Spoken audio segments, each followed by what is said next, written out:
Hey, second graders. It's time for another chapter in Flora and Ulysses.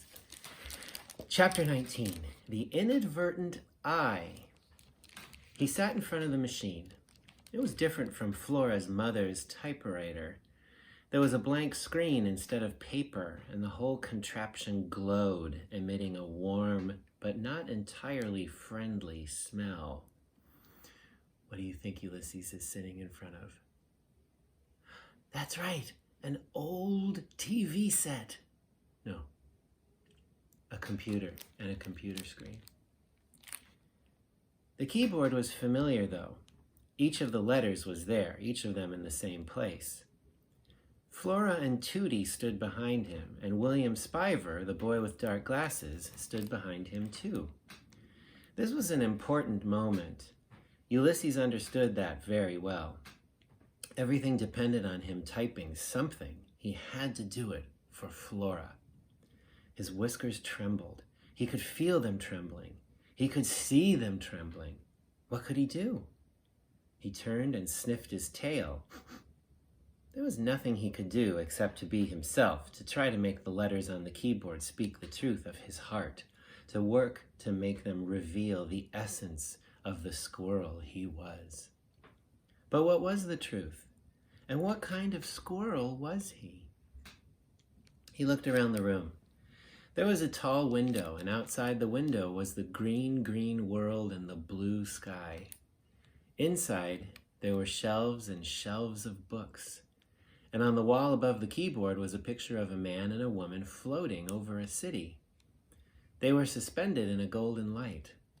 The man was holding the woman, and she had one arm flung out in front of her as if she were pointing the way home. Ulysses liked the woman's face. She reminded him of Flora. Looking at the painting made the squirrel feel warm inside, certain of something. Whoever had painted the picture loved the floating man and the floating woman. They loved the city they floated above. They loved the golden light. Just as Ulysses loved the green world outside, and the blue sky, and Flora's round head. His whiskers stopped trembling. What is happening? Asked William Spiver.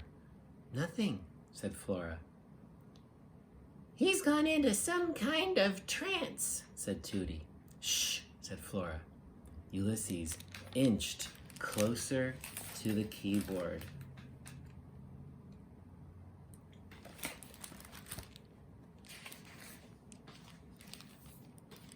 Well, when we have some comic book pages here, I'm going to show you those pages and read them to you.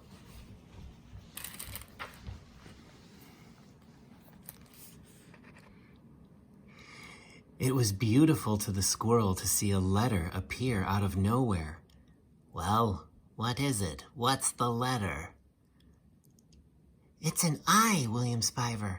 But that proves nothing. Of course, anyone can inadvertently hit an I. You don't have to be a superhero to type an I. Would you please hush up, William? The squirrel typed. The people waited. Destiny bestirred itself. Chapter 20, What It Said. I love your round head, the brilliant green, the watching blue, these letters, this world, you. I am very, very hungry.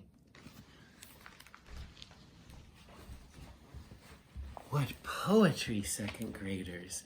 What expression. Especially that last sentence when he said he was very, very hungry. That's definitely something a squirrel would type, isn't it?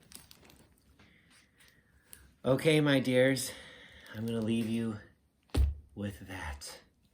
I hope you have a nice weekend. I hope you are kind to everyone in your house.